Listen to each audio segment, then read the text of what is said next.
My name is Christian Ashley, a seminary student and servant of God, and you are listening to the Let Nothing Move You podcast, a proud Anazal Ministries podcast.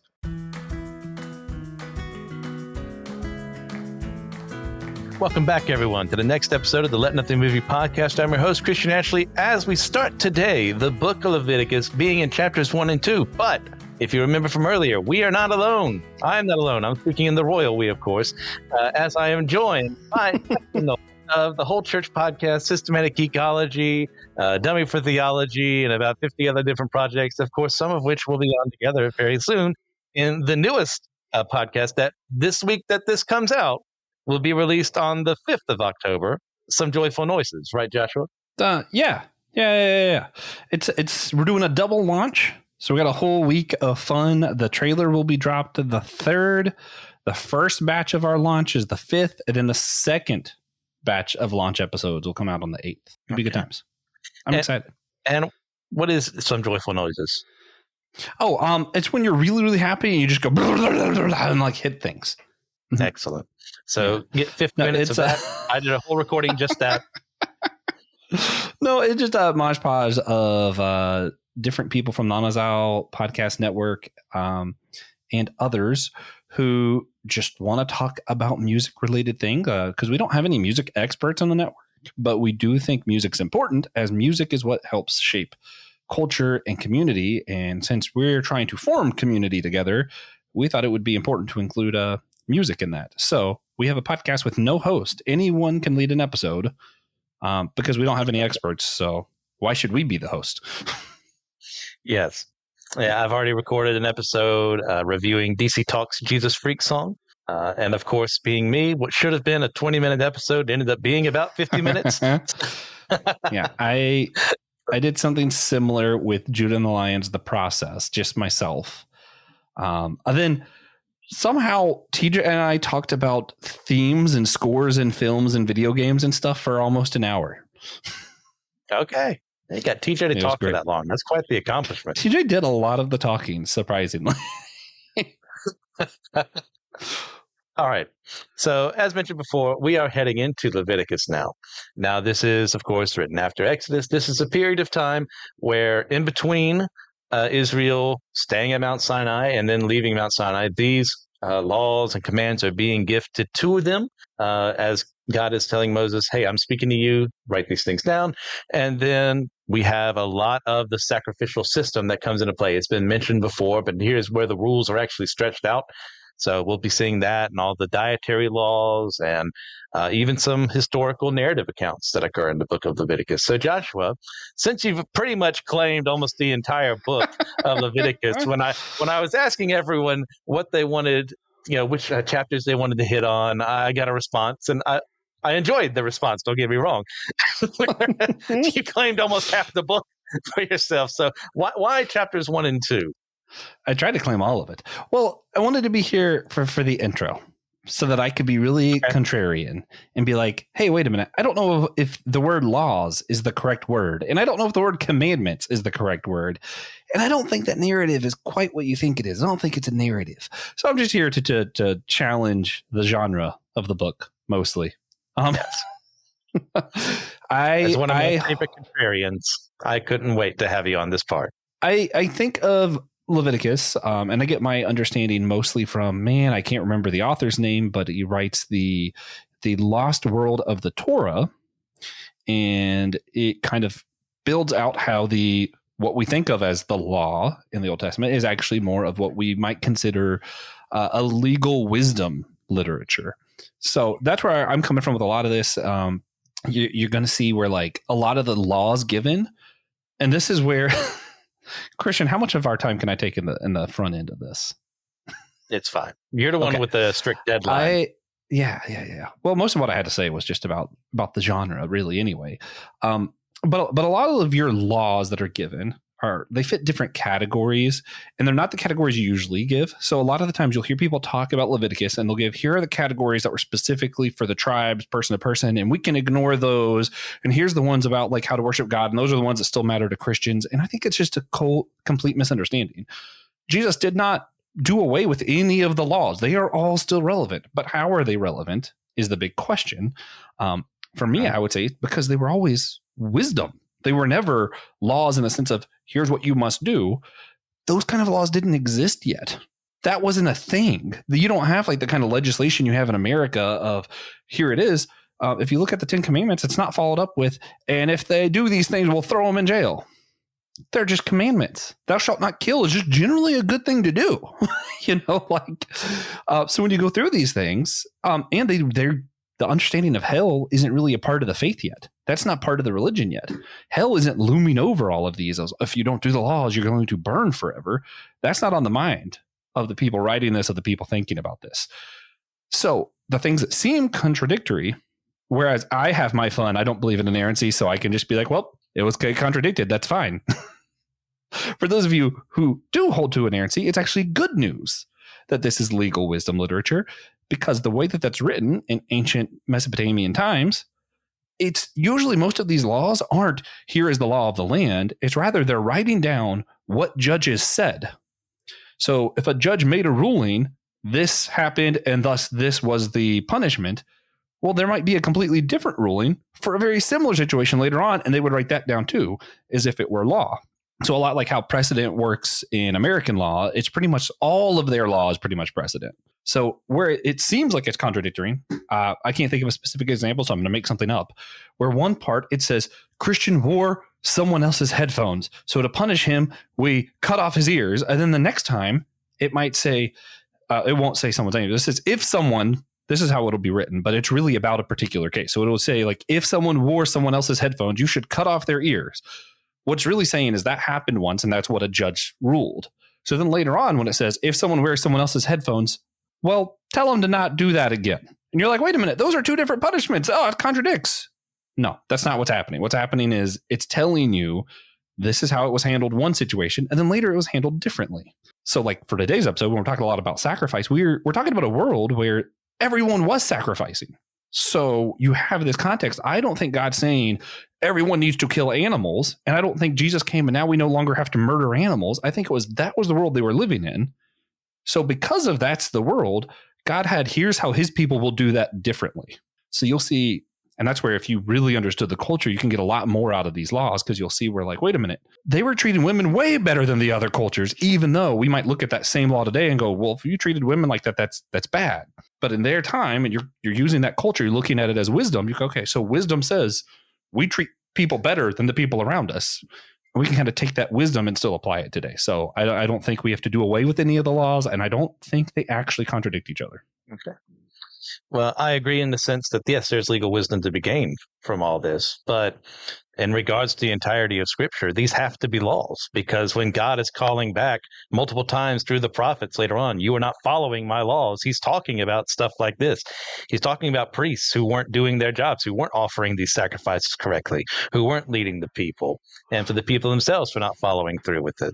So for them, the answer to that, legal wisdom, that makes no sense compared to what God says.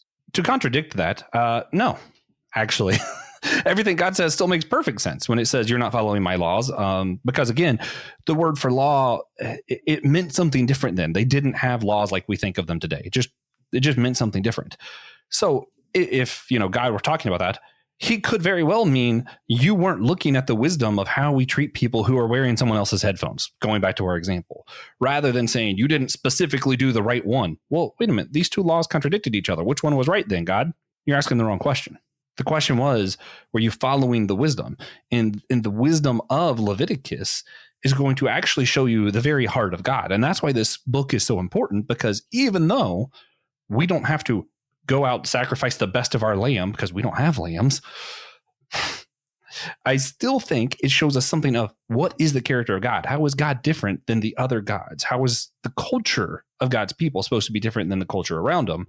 So I think we can still use that wisdom, and I could still point to and be like, wait a minute, Christian, you're not following God's law, without meaning, oh, you're doing that headphone thing. I might mean you're ignoring the wisdom of how God's people are supposed to be different. And I think usually when you look at that, especially when you look at like what happened to Sodom and Gomorrah and how that was reinterpreted in the book of Isaiah, you see that that's exactly what he was talking about. He wasn't saying Sodom and Gomorrah broke a specific law. He listed out, you weren't being hospitable. You weren't doing this. You weren't treating people well. So the Bible itself kind of supports the idea that it is wisdom.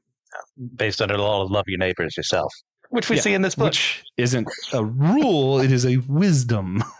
Which is also why you see stuff like Rebecca, who lies and isn't punished because she lied and broke a commandment, but is rather rewarded because, again, it's wisdom. It's not a strict. Yeah, you know what I meant. Rahab in the law of the 10 Commandments is not lying in an evil fashion because she's preserving life. We'll get there when we get there in Joshua. Or it's a wisdom, and in some cases, wisdom looks different than it does in other cases. And we're just going to keep circling back here. So you have the rest of the book to look forward to where we argue over and over again on this. So I think it's best for the people if we just move forward and actually talk about the book. All right. We're going to be starting today in chapter 1, verses 1 through 9. The Lord called Moses and spoke to him from the tent of meeting, saying, Speak to the people of Israel and say to them, When any of you brings an offering to the Lord, you shall bring your offering of livestock from the herd or from the flock. If his offering is a burnt offering from the herd, he shall offer a male without blemish. He shall bring it to the to the entrance of the tent of meeting, that he may be accepted before the Lord. He shall lay his hand on the head of the burnt offering, and it shall be accepted for him to make atonement for him. Then he shall kill the bull before the Lord, and Aaron's sons, the priests, shall bring the blood and throw the blood against the sides of the altar. That is the entrance of the tent of meeting. Then he shall flay the burnt offering and cut it into pieces. And the sons of Aaron, the priest, shall put fire on the altar and arrange wood on the fire. And Aaron's sons, the priests, shall arrange the pieces, the head and the fat, on the wood that is on the fire on the altar. But its entrails and its legs he shall wash with water. And the priest shall burn all of it on the altar as a burnt offering, a food offering with a pleasing aroma to the Lord. Take it away, buddy. I don't really have any real specifics. The animal offerings still make me uncomfortable. I personally don't think that it makes sense to slaughter an animal for no reason. I don't know if that was God's wholly intended purpose, personally. But it does say when they do it. It doesn't say, hey, I'm telling you to do this thing. It's just saying, hey, when you do make sacrifices, here's how my people should be doing it. And I think if we were better scholars of the Mesopotamian area, we could see how the same sacrifices were being done in other cultures, because we know they were. We could probably draw some really interesting conclusions of what was different that they were doing compared to the other cultures. But I'm not that scholar. I don't know those things off the top of my head. What I do know is I'm not either. God was a God of order. And here are the things that I do glean from it. God is a God of order, chiefly. That is a lot of what it means to be holy, is just that God was order. He brought order out of chaos. That was part of the point of Genesis 1. Part of the point. It's okay. We won't go into that today. So I think that's a big thing, is like, yes, there's clearly an order to things in Leviticus. And I think a lot of your ceremonial stuff, including sacrifice, this was just how it was intended to be done. So that doesn't really fall in the wisdom thing as much as some of the other stuff we were talking about. So I think we can get away from some of my arguments about that. But I do also think we are too quick to go, Jesus was the ultimate sacrifice, so we don't have to sacrifice anymore. Thanks, Jesus. That was cool. Instead of actually thinking of like, hey, wait a minute, their livestock, they didn't have money. Their livestock was their income. That was their work. That was what they had to give. So I think we still need to think about that as like, in terms of today, instead of livestock, I would be giving my paycheck. And what does that look like? How do I give of my work, of what I am making and doing with my day, to God? And I think that's still something we should be contemplating. Okay, well said. Now, if you look throughout the Bible, this isn't where sacrificing starts as a system. It's from the very beginning. I mean, we see Cain and Abel offering sacrifices to God, and then Noah does the same after the flood in Genesis. We're not told in the scripture why they needed to do it, but the purpose behind it, we can infer, has always been meant as an acknowledgement of man's separation from God and a need to make recompense. And that is exactly what we're going through here. Like, all these sacrifices are being done. They are obligatory. No one gets to say, well, I get to slack off and not do them. No, they're done because there's something wrong with the relationship between God and man. And these are used as a means of placating God and his wrath. Go ahead. No, I was just add to that. That's also, I actually really like the idea of penance that the Catholic Church has. I don't think that you can earn your own salvation, but I do think a lot of the times in our Protestant circles, we forget that there's a real cost to living this thing out. Like, yeah, Jesus paid the cost for our salvation, but there's still a cost to living it out. And that's what we should all be doing.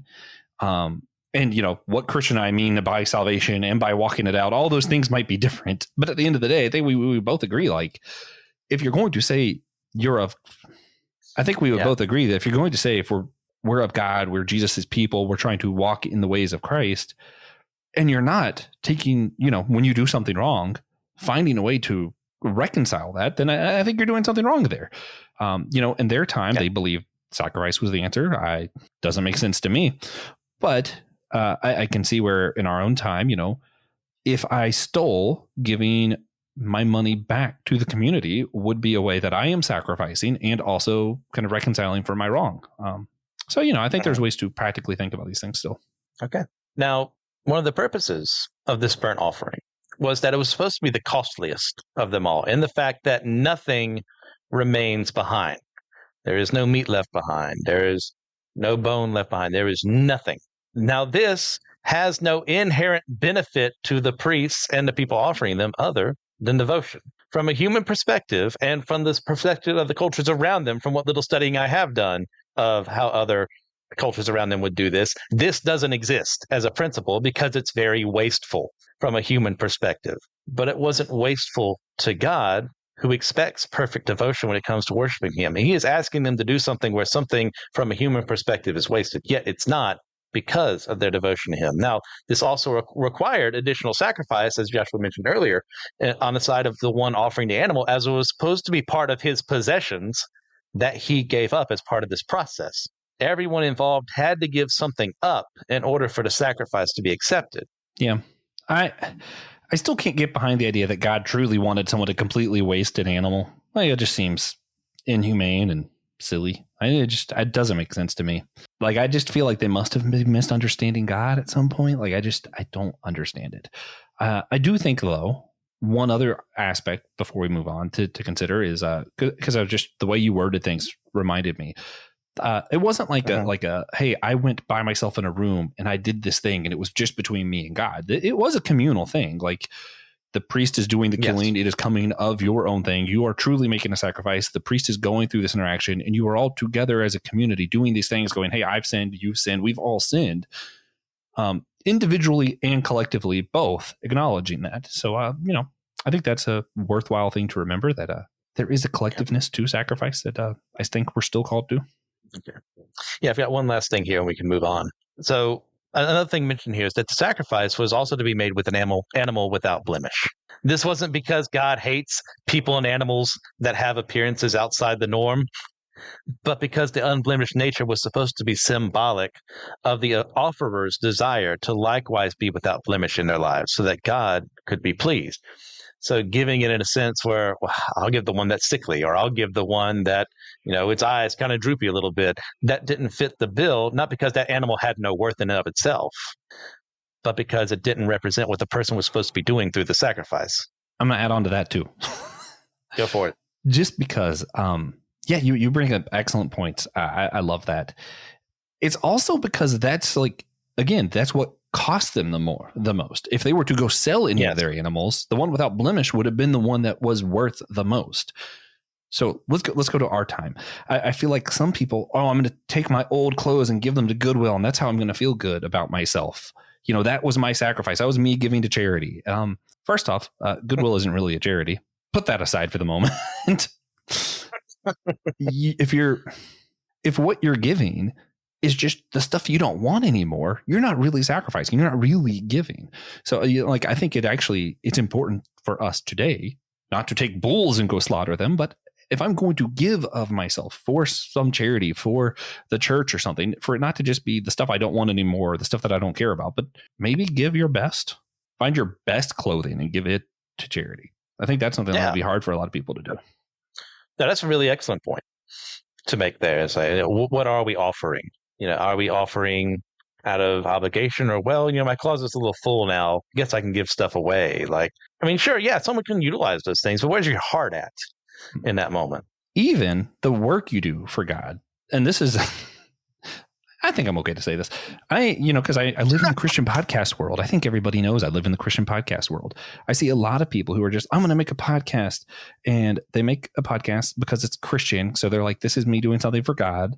But then they're just kind of like, well, I already have AirPods, so I'm going to use my AirPods, and that'll be my mic. And I'll use the camera on my computer, and they go as cheap as possible, and they just kind of get it done and say they did it. They don't put a lot of thought into the structure, the outline, the equipment. They just kind of. I'm trying not to say half butt. I'm trying not to cuss on your show, but they just kind of half do it. They're not fully committed to doing the thing. And I really feel like, especially if we're looking at Leviticus, God's looking down at that going, you gave me a sacrifice that's not worth anything. You're giving me your leftovers. I want your all. If you're going to say you're doing a podcast for God, do the best you can do. Maybe the best you can do isn't, some of the stuff that I do, but I still think it's probably better than just what you have laying around in your spare time. And that's something where I have been faithfully ministered to, especially by you, multiple times over. I don't know how comfortable you feel about me talking about some of this, because some of those things were anonymous. It's relevant. So, yeah. Some things that I have in my possession right now would not be here without Joshua's help. And that has improved my performance. Not that you think is that, oh, you're doing a subpar job, Christian, therefore I'm going to be the one to help you out. No, it's like it enabled me to do more things better and with more quality because of the gifts given that helped improve upon what came before. So I thank you for that. And we'll, you're welcome, first off. But there are certain times where if you can't make a sacrifice, where the priests are not only allow you to use something else, but they'll also occasionally there's moments where people are commanded to help you give a better sacrifice.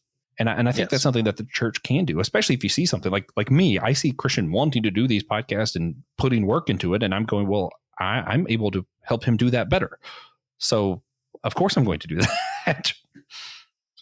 It's also part of just kind of wisdom of, hey, I can only do X amount. Me and Christian together can do X times 2 amount. And if I enable him to do that, it's actually getting more done than me just trying to do everything myself. Yeah. And if you've never listened to us before, just from the very beginning of this conversation, how many times have we disagreed with one another on how we're interpreting? We didn't even start the book and we were already there. Oh, yeah. And yet we work together in the same network to promote God in different ways, shape, or form. You know what's really funny about our disagreements on this? Sorry, I'm going to get back to things. I just think it's funny. I feel like usually it's because I take a more progressive stance on the Bible than you do. But I think most people who are like, and I don't consider myself a progressive Christian, but a lot of people who are more progressive, they basically ignore Leviticus in my experience because they're like, oh, the Bible's not inerrant. These laws aren't relevant. And so it's funny. So a lot of my interpretations of Leviticus actually I mentioned The Lost World of the Torah, the author's John H. Walton, which is a far more traditional book than what I would usually take as far as like biblical interpretation and stuff. Like he is very much an inerrant kind of person. And I'm like, I don't believe in inerrancy, but I think you are right about the genre of this book. So you can learn from people you disagree with, it turns out. It's crazy. Amazing. What a crazy world we live in. All right. You ready to head up to 10 to 13? Yes, please. Okay. If his gift for a burnt offering is from the flock, from the sheep or goats, he shall bring a male without blemish, and he shall kill it on the north side of the altar before the Lord, and Aaron's sons, the priests, shall throw its blood against the sides of the altar. And he shall cut it into pieces with its head and its fat, and the priest shall arrange them on the wood that is on the fire on the altar. But the entrails and the legs he shall wash with water. And the priest shall offer all of it and burn it on the altar. It is a burnt offering, a food offering, with a pleasing aroma to the Lord. I like that we keep seeing the word aroma pop up. Yeah. I'm trying to think. There's other places in the New Testament too where it talks about like our praise being like a sweet smell risen up to the Lord. Oh yeah. You know what? I'm pretty sure the next thing I was going to say. Yep, the next thing I'm going to say is in the next chapter. So I'm going to keep that to myself for a minute. Okay. But yeah, I like that the aroma keeps popping up, and it's a teaser for chapter 2. Yeah, and this pleasing aroma wasn't made simply because God likes to smell pleasant things. Maybe he does. I didn't really see that on like his info card or anything, but because he is being worshipped and being loved correctly, that is what really pleases him about this. And doing these sacrifices with true love and devotion showcased how the offerer and the priest were there to submit to God as he desires, because they were following these instructions. So kind of in light of all this, I'd like to pull a dummy for theology on you all. And I'd like to ask you all to ask yourself this question. What are the things God is asking us to do that we aren't showing the proper devotion to? And before we go any further, I want you to talk to you about that real quick, because I ended the sermon for one of my classes with rhetorical questions. Ooh. And my professor railed against me. So I was just thinking the whole time, not in a like how you're doing things wrong with like, hey, but you didn't offer answers, which normally that's exactly what I would have done, but I was stretched for time, so I'm trying to respect the 20 minutes I'm supposed to preach. So I said, oh, just leave it to questions. It's like, no, help your audience understand the answers. And I just think the entire time, if you were in this class, I see you failing. I would just like to tell the professor, if he ever listens, Jesus ended more talks with questions than answers. And I think there's a reason. Just saying. All right. You got anything else for this part? Yeah, I just wish I knew the culture better to talk more about it. The aroma thing still sticks out. No, that's fair. I mean, the fact that things are being washed is really interesting too. I don't want to say with certainty because I don't actually know the original language or the culture this happened in, so I don't know what that's symbolic of. But I'm like, I do think it is interesting that washing is such a big part as well. Well, especially since it's going to be burnt up anyways. Yeah. So, yeah. I mean, a lot of you care might be able to something pull that's just going to be done away with. You might be able to pull like an Elijah. So like, well, yeah, keep pouring the water on the altar, and then see how it's consumed by the fire. Maybe, but I'm not willing to take a bullet for that idea. Yeah, me neither. I think really Leviticus is interesting if you read it, take the time to know it, then read through a lot of the New Testament, because they do make references back to a lot of this stuff. So if you know it well, yes, it helps you understand the New Testament a lot better. Whenever he talks about a sacrifice or how, I think it's actually really interesting. I don't know if this parallel is intentional, but how the feet washing happened before Jesus was captured and then taken to his crucifixion. You have that washing before the sacrifice. I think that's, I don't know if it's intentional, but it's one of those interesting parallels. I mean, the book of Hebrews doesn't exist without this entire book. I mean, for the most part. I love the book of Hebrews. It's super controversial though. Like so many people, that shouldn't be in the Bible. And I'm like, shut up. You ever watch The Fugitive? Harrison Ford and Tommy Lee Jones. Yeah, there's one scene that like this lady, like this crime scene, and this lady's like screaming and crying because something happened to her boyfriend, and Tommy Lee Jones is just like walking to the house and just points, "Shut up," and just keeps going. And I just still every time I just think of that, it makes me laugh. Sorry, wow. Please continue. All right, let's do 14 through 17. If his offering to the Lord is a burnt offering of birds, then he shall bring his offering of turtle doves or pigeons. And the priest shall bring it to the altar and wring off its head and burn it on the altar. Its blood shall be drained on the side of the altar. He shall remove its crop with its contents and cast it beside the altar on the east side in a place for ashes. He shall tear it open by its wings, but shall not sever it completely. And the priest shall burn it on the altar on the wood that is on the fire. It is a burnt offering, a food offering with a pleasing aroma to the Lord. Yep, there's that aroma again. And this is just really weird, but I wonder if the animals are killed before this happens. Like, are they ripping its wings off while it's alive? Well, I don't know. Wring the head off first, so I'm assuming it's not going to last that long. It does say it does say wring his off his head, then the blood strained, then you do the wing thing. So I'd be curious how many other cultures made sure the animal was dead before doing all this other stuff instead of torturing the animal. Because, torture and sexual promiscuity was a lot of the ways you worship the gods and cultures around Israel at the time. Yes. Yeah, I would be fascinated to learn that as well. Something to look into as going through this book. The offering of the bird is obviously going to be smaller than its mammal counterparts. So keeping it as intact as possible was seen as a way of making up for its smallness and making it more acceptable.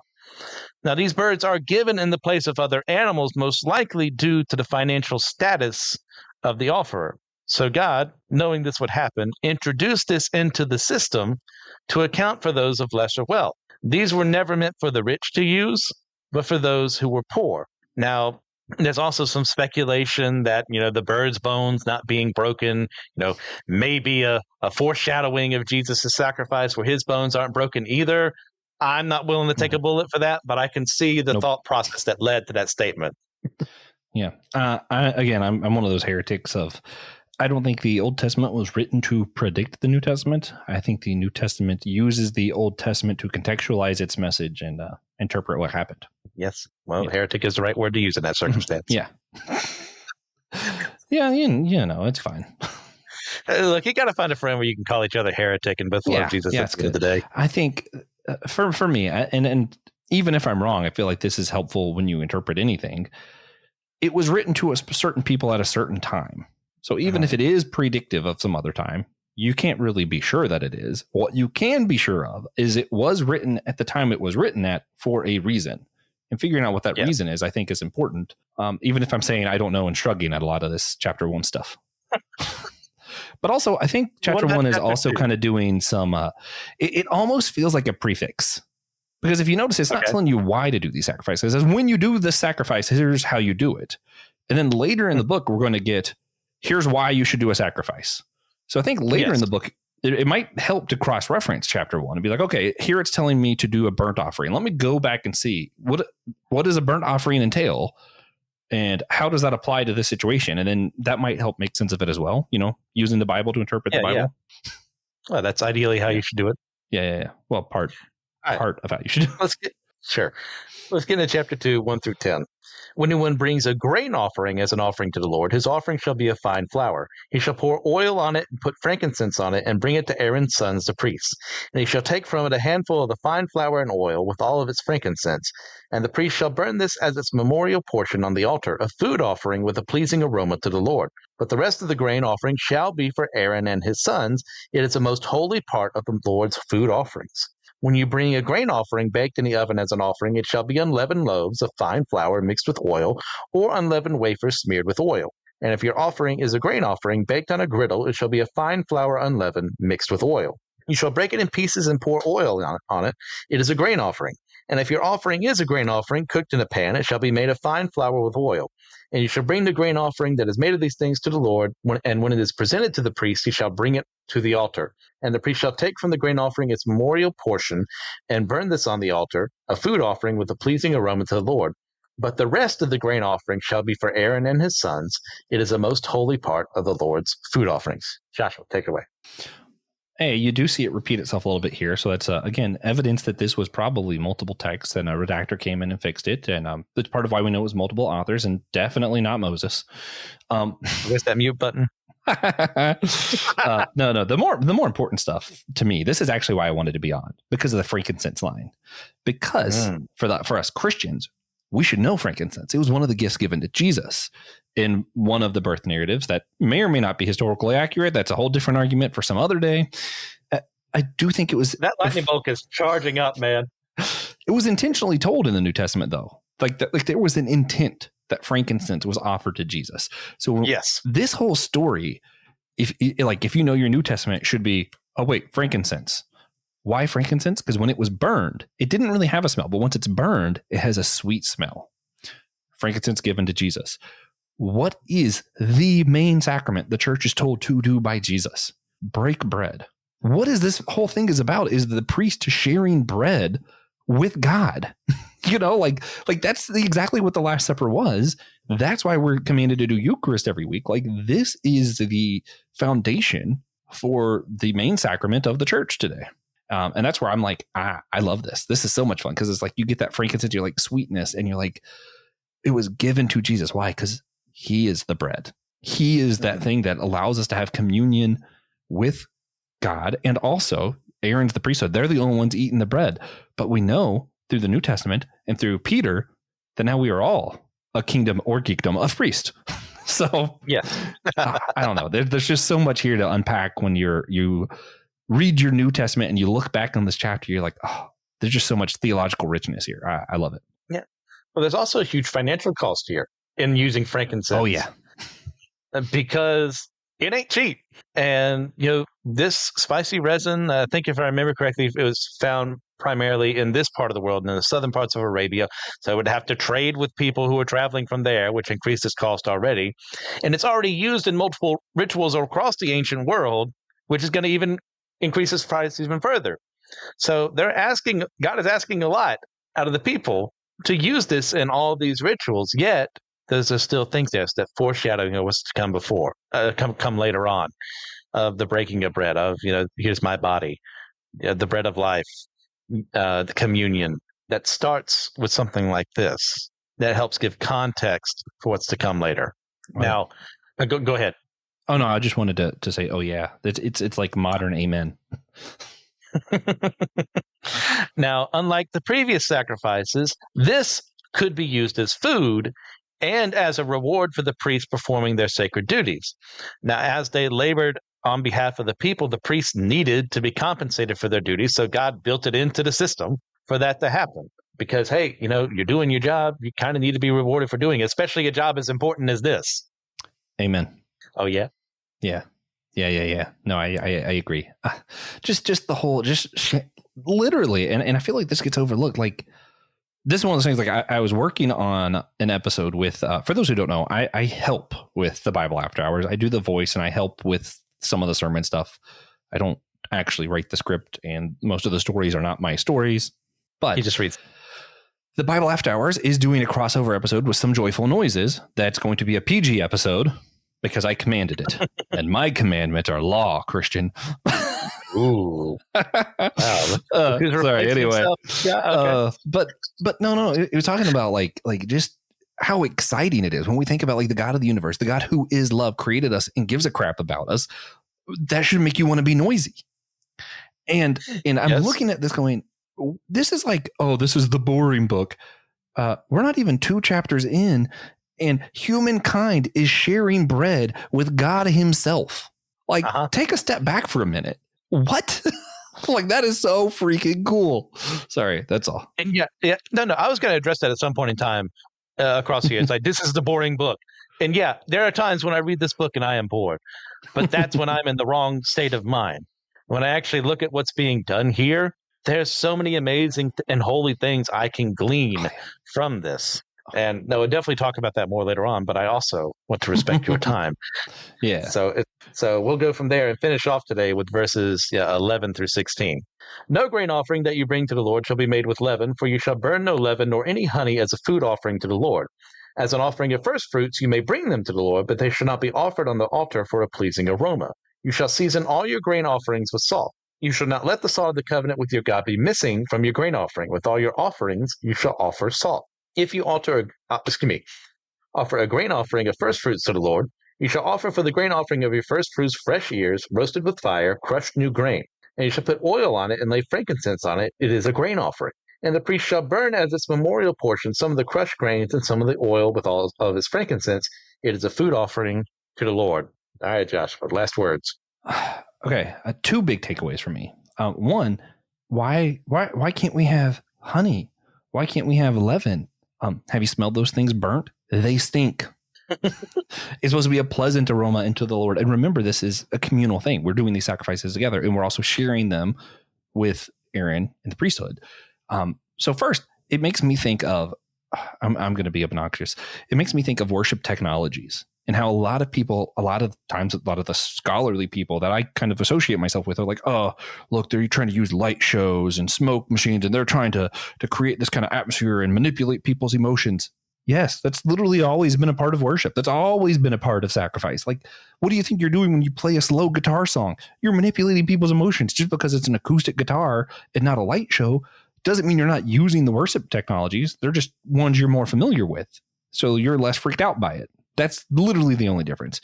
So I think this does tell us something about worship technologies. At the time, it was just knowing what to burn that smells good to set the aroma, set the atmosphere for everyone, and what not to burn that smells bad. That would ruin the atmosphere for everyone. Because like I don't know about you. I've been in a church service where we're all raising our hands, singing to a song, and I'm like, man, I wish the other guy would not have raised his arms because he stunk.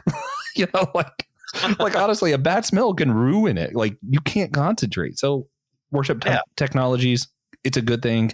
It's in the Bible.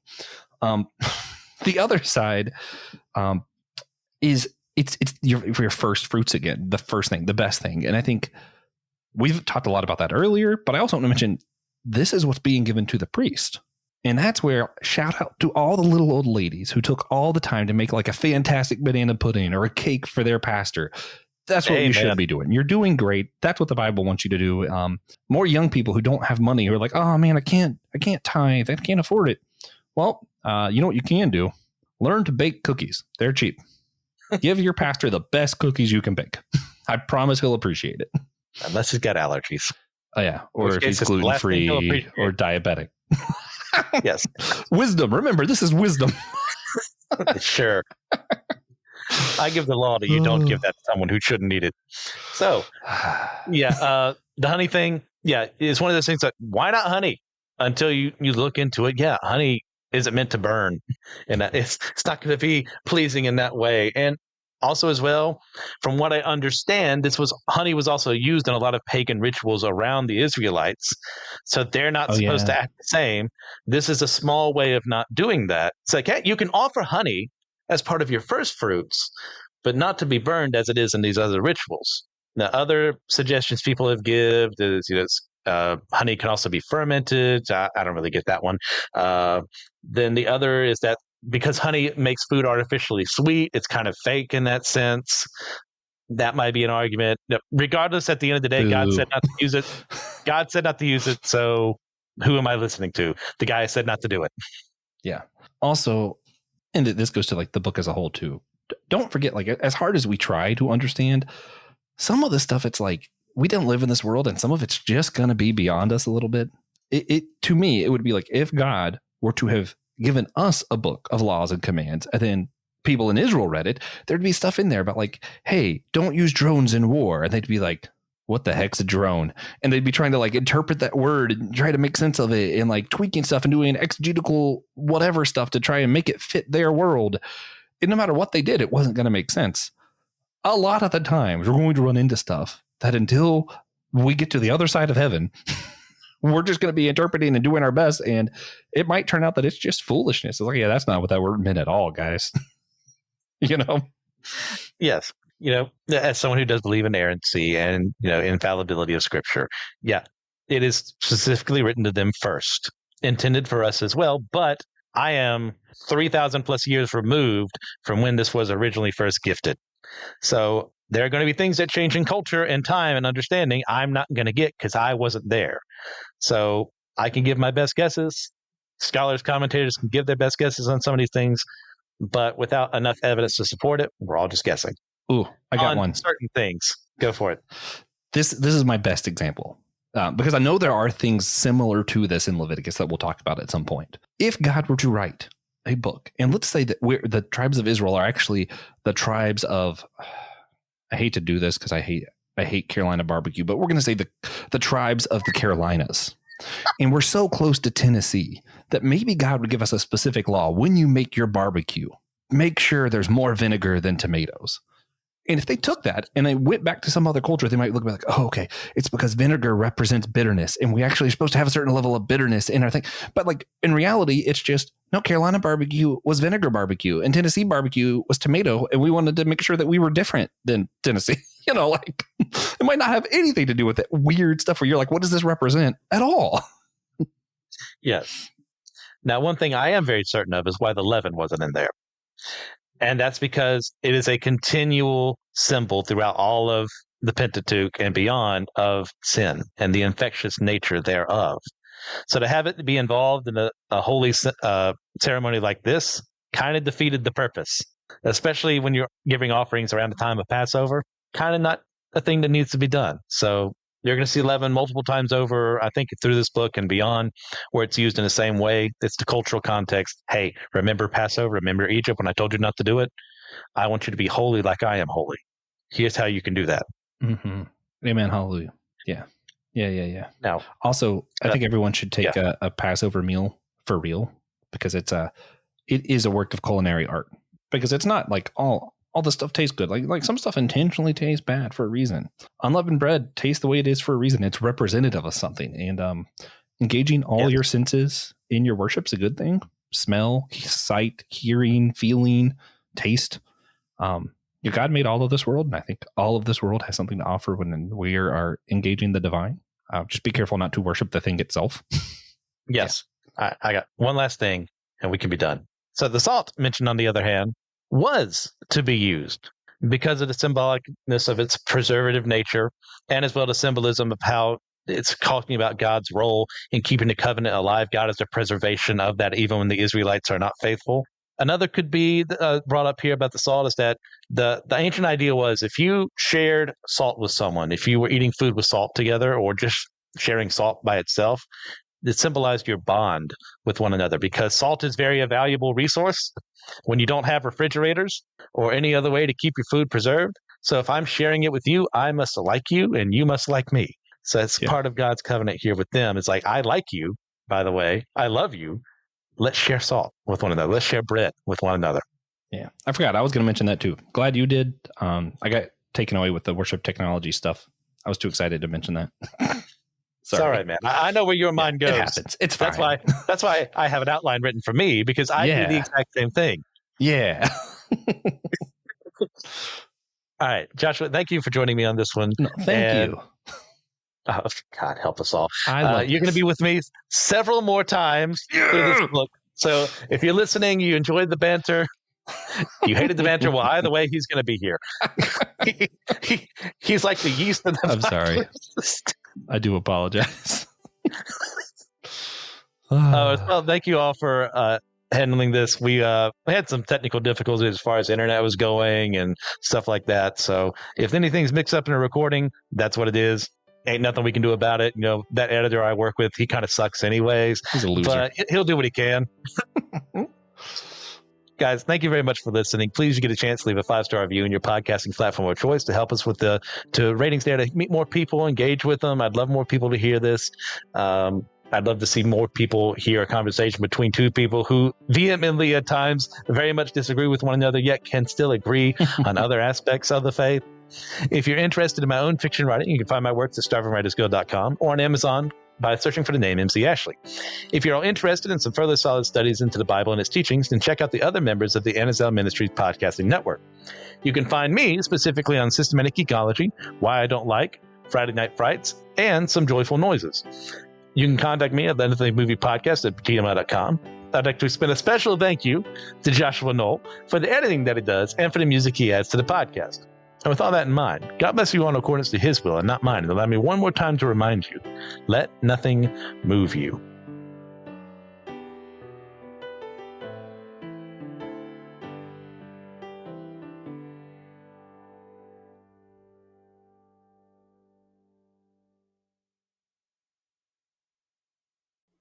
Hey guys, are you interested in podcasting but don't know where to go? Well, check out Zencaster.com and go ahead and make an account there and use special promo code Let Nothing Move You, all caps. That way you can get 30% off of your next deal to go ahead and set things up so you can figure out how to edit stuff using Zencaster.com to host your stuff, to get things done there. So check out Zencaster.com, use special promo code Let Nothing Move You. All right, see ya.